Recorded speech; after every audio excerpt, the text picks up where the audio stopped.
شروع اللہ کے نام سے جو بڑا مہربان نہایت رحم والا ہے۔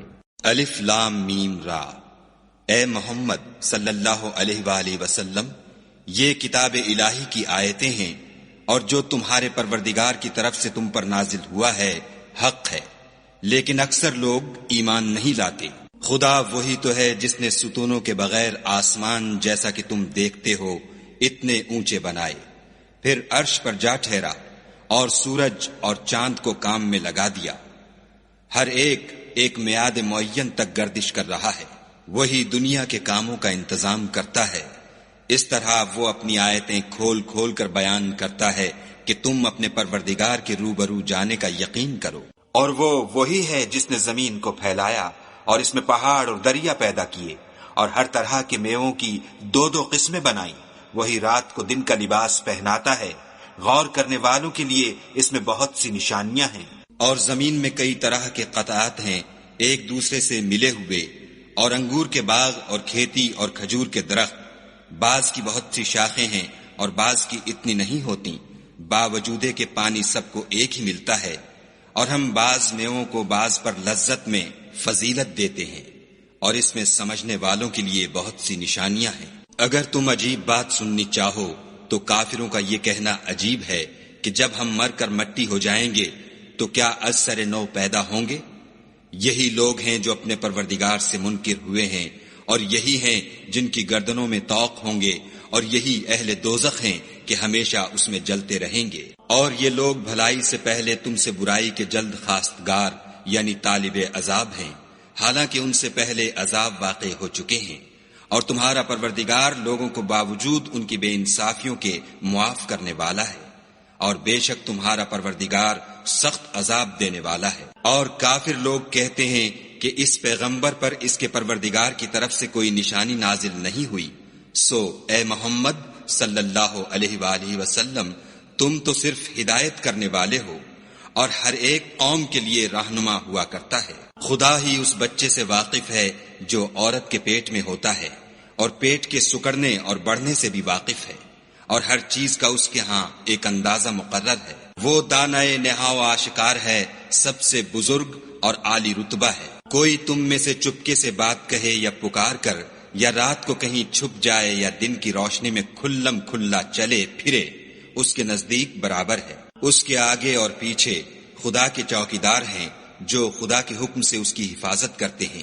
خدا اس نعمت کو جو کسی قوم کو حاصل ہے نہیں بدلتا جب تک کہ وہ اپنی حالت کو نہ بدلے، اور جب خدا کسی قوم کے ساتھ برائی کا ارادہ کرتا ہے تو پھر وہ پھر نہیں سکتی، اور خدا کے سوا ان کا کوئی مددگار نہیں ہوتا۔ اور وہی تو ہے جو تم کو ڈرانے اور امید دلانے کے لیے بجلی دکھاتا اور بھاری بھاری بادل پیدا کرتا ہے، اور رعد اور فرشتے سب اس کے خوف سے اس کی تسبیح و تحمید کرتے رہتے ہیں۔ اور وہی بجلیاں بھیجتا ہے، پھر جس پر چاہتا ہے گرا بھی دیتا ہے، اور وہ خدا کے بارے میں جھگڑتے ہیں، اور وہ بڑی قوت والا ہے۔ سود مند پکارنا تو اسی کا ہے، اور جن کو یہ لوگ اس کے سوا پکارتے ہیں وہ ان کی پکار کو کسی طرح قبول نہیں کرتے، مگر اس شخص کی طرح جو اپنے دونوں ہاتھ پانی کی طرف پھیلا دے تاکہ دور ہی سے اس کے منہ تک آ پہنچے، حالانکہ وہ اس تک کبھی بھی نہیں آ سکتا۔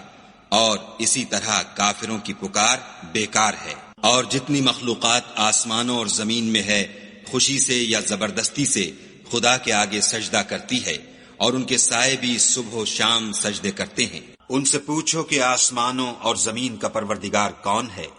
تم ہی ان کی طرف سے کہہ دو کہ خدا۔ پھر ان سے کہو کہ تم نے خدا کو چھوڑ کر ایسے لوگوں کو کیوں کارساز بنایا ہے جو خود اپنے نفع و نقصان کا بھی اختیار نہیں رکھتے؟ یہ بھی پوچھو کیا اندھا اور آنکھوں والا برابر ہے، یا اندھیرا اور اجالا برابر ہو سکتا ہے؟ بھلا ان لوگوں نے جن کو خدا کا شریک مقرر کیا ہے، کیا انہوں نے خدا کی سی مخلوقات پیدا کی ہے جس کے سبب ان کو مخلوقات مشتبہ ہو گئی ہے؟ کہہ دو کہ خدا ہی ہر چیز کا پیدا کرنے والا ہے، اور وہ یکتا اور زبردست ہے۔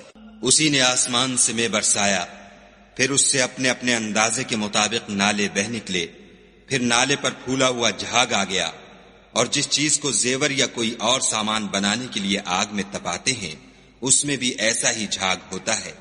اس طرح خدا حق اور باطل کی مثال بیان فرماتا ہے۔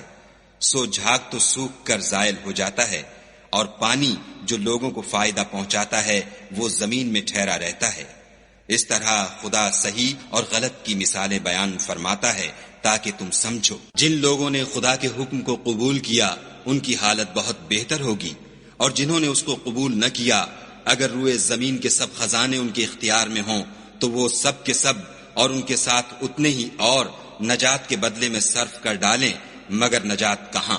ایسے لوگوں کا حساب بھی برا ہوگا اور ان کا ٹھکانہ بھی دوزخ ہے، اور وہ بری جگہ ہے۔ بھلا جو شخص یہ جانتا ہے کہ جو کچھ تمہارے پروردگار کی طرف سے تم پر نازل ہوا ہے حق ہے، وہ اس شخص کی طرح ہے جو اندھا ہے، اور سمجھتے تو وہی ہیں جو عقل مند ہیں، جو خدا کے عہد کو پورا کرتے ہیں اور اقرار کو نہیں توڑتے، اور جن رشتہ قرابت کے جوڑے رکھنے کا خدا نے حکم دیا ان کو جوڑے رکھتے اور اپنے پروردگار سے ڈرتے رہتے اور برے حساب سے خوف رکھتے ہیں، اور جو پروردگار کی خوشنودی حاصل کرنے کے لیے مصائب پر صبر کرتے ہیں اور نماز پڑھتے ہیں، اور جو مال ہم نے ان کو دیا ہے اس میں سے پوشیدہ اور ظاہر خرچ کرتے ہیں اور نیکی سے برائی کو دور کرتے ہیں، یہی لوگ ہیں جن کے لیے عاقبت کا گھر ہے۔ یعنی ہمیشہ رہنے کے باغات جن میں وہ داخل ہوں گے، اور ان کے باپ دادا اور بیویوں اور اولاد میں سے جو نیکوکار ہوں گے وہ بھی بہشت میں جائیں گے، اور فرشتے بہشت کے ہر ایک دروازے سے ان کے پاس آئیں گے اور کہیں گے تم پر رحمت ہو، یہ تمہاری ثابت قدمی کا بدلہ ہے، اور عاقبت کا گھر خوب گھر ہے۔ اور جو لوگ خدا سے عہد واثق کر کے اس کو توڑ ڈالتے اور جن رشتہ قرابت کے جوڑے رکھنے کا خدا نے حکم دیا ہے ان کو قطع کر دیتے اور ملک میں فساد کرتے ہیں، ایسوں پر لعنت ہے، اور ان کے لیے گھر بھی برا ہے۔ خدا جس کا چاہتا ہے رزق فراخ کر دیتا ہے اور جس کا چاہتا ہے تنگ کر دیتا ہے، اور کافر لوگ دنیا کی زندگی پر خوش ہو رہے ہیں، اور دنیا کی زندگی آخرت کے مقابلے میں بہت تھوڑا فائدہ ہے۔ اور کافر کہتے ہیں کہ اس پیغمبر پر اس کے پروردگار کی طرف سے کوئی نشانی کیوں نازل نہیں ہوئی؟ کہہ دو کہ خدا جسے چاہتا ہے گمراہ کرتا ہے، اور جو اس کی طرف رجوع ہوتا ہے اس کو اپنی طرف کا رستہ دکھاتا ہے۔ یعنی جو لوگ ایمان لاتے اور جن کے دل یاد خدا سے آرام پاتے ہیں ان کو، اور سن رکھو کہ خدا کی یاد سے دل آرام پاتے ہیں۔ جو لوگ ایمان لائے اور عمل نیک کیے ان کے لیے خوشحالی اور عمدہ ٹھکانہ ہے۔ جس طرح ہم اور پیغمبر بھیجتے رہے ہیں اسی طرح اے محمد صلی اللہ علیہ وآلہ وسلم ہم نے تم کو اس امت میں جس سے پہلے بہت سی امتیں گزر چکی ہیں بھیجا ہے، تاکہ تم ان کو وہ کتاب جو ہم نے تمہاری طرف بھیجی ہے پڑھ کر سنا دو۔ اور یہ لوگ رحمان کو نہیں مانتے، کہہ دو وہی تو میرا پروردگار ہے، اس کے سوا کوئی معبود نہیں، میں اسی پر بھروسہ رکھتا ہوں اور اسی کی طرف رجوع کرتا ہوں۔ اور اگر کوئی قرآن ایسا ہوتا کہ اس کی تاثیر سے پہاڑ چل پڑتے یا زمین پھٹ جاتی یا مردوں سے کلام کر سکتے تو یہی قرآن ان اوصاف سے متصف ہوتا، مگر بات یہ ہے کہ سب باتیں خدا کے اختیار میں ہیں۔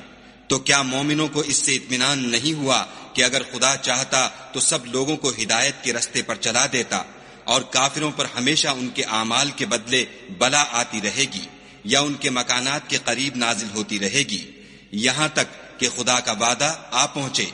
بے شک خدا وعدہ خلاف نہیں کرتا۔ اور تم سے پہلے بھی رسولوں کے ساتھ تمسخر ہوتے رہے ہیں، تو ہم نے کافروں کو مہلت دی پھر پکڑ لیا، سو دیکھ لو کہ ہمارا عذاب کیسا تھا۔ تو کیا جو خدا ہر متنفس کے اعمال کا نگراں و نگہبان ہے وہ بتوں کی طرح بے علم و بے خبر ہو سکتا ہے؟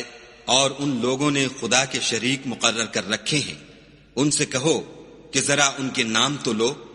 کیا تم اسے ایسی چیزیں بتاتے ہو جس کو وہ زمین میں کہیں بھی معلوم نہیں کرتا، یا محض ظاہری باطل اور جھوٹی بات کی تقلید کرتے ہو؟ اصل یہ ہے کہ کافروں کو ان کے فریب خوبصورت معلوم ہوتے ہیں اور وہ ہدایت کے رستے سے روک لیے گئے ہیں، اور جسے خدا گمراہ کرے اسے کوئی ہدایت کرنے والا نہیں۔ ان کو دنیا کی زندگی میں بھی عذاب ہے اور آخرت کا عذاب تو بہت ہی سخت ہے، اور ان کو خدا کے عذاب سے کوئی بھی بچانے والا نہیں۔ جس باغ کا متقیوں سے وعدہ کیا گیا ہے اس کے اوصاف یہ ہیں کہ اس کے نیچے نہریں بہہ رہی ہیں، اس کے پھل ہمیشہ قائم رہنے والے ہیں اور اس کے سائے بھی۔ یہ ان لوگوں کا انجام ہے جو متقی ہیں، اور کافروں کا انجام دوزخ ہے۔ اور جن لوگوں کو ہم نے کتاب دی ہے وہ اس کتاب سے جو تم پر نازل ہوئی ہے خوش ہوتے ہیں، اور بعض فرقے اس کی بعض باتیں نہیں بھی مانتے۔ کہہ دو کہ مجھ کو یہی حکم ہوا ہے کہ خدا ہی کی عبادت کروں اور اس کے ساتھ کسی کو شریک نہ بناؤں۔ میں اسی کی طرف بلاتا ہوں اور اسی کی طرف مجھے لوٹنا ہے۔ اور اسی طرح ہم نے اس قرآن کو عربی زبان کا فرمان نازل کیا ہے، اور اگر تم علم و دانش آنے کے بعد ان لوگوں کی خواہشوں کے پیچھے چلو گے تو خدا کے سامنے کوئی نہ تمہارا مددگار ہوگا اور نہ کوئی بچانے والا۔ اور اے محمد صلی اللہ علیہ وآلہ وسلم، ہم نے تم سے پہلے بھی پیغمبر بھیجے تھے اور ان کو بیویاں اور اولاد بھی دی تھی، اور کسی پیغمبر کے اختیار کی بات نہ تھی کہ خدا کے حکم کے بغیر کوئی نشانی لائے۔ ہر حکم قضا کتاب میں مرقوم ہے۔ خدا جس کو چاہتا ہے مٹا دیتا ہے اور جس کو چاہتا ہے قائم رکھتا ہے، اور اسی کے پاس اصل کتاب ہے۔ اور اگر ہم کوئی عذاب جس کا ان لوگوں سے وعدہ کرتے ہیں تمہیں دکھائیں، یعنی تمہارے روبرو ان پر نازل کریں، یا تمہاری مدت حیات پوری کر دیں، یعنی تمہارے انتقال کے بعد عذاب بھیجیں، تو تمہارا کام ہمارے احکام کا پہنچا دینا ہے اور ہمارا کام حساب لینا ہے۔ کیا انہوں نے نہیں دیکھا کہ ہم زمین کو اس کے کناروں سے گھٹاتے چلے آتے ہیں، اور خدا جیسا چاہتا ہے حکم کرتا ہے، کوئی اس کے حکم کا رد کرنے والا نہیں، اور وہ جلد حساب لینے والا ہے۔ جو لوگ ان سے پہلے تھے وہ بھی بتہری چالیں چلتے رہے ہیں، سو چال تو سب اللہ ہی کی ہے۔ ہر متنفس جو کچھ کر رہا ہے وہ اسے جانتا ہے، اور کافر جلد معلوم کریں گے کہ عاقبت کا گھر یعنی انجام محمود کس کے لیے ہے۔ اور کافر لوگ کہتے ہیں کہ تم خدا کے رسول نہیں ہو۔ کہہ دو کہ میرے اور تمہارے درمیان خدا اور وہ شخص جس کے پاس کتاب آسمانی کا علم ہے گواہ کافی ہیں۔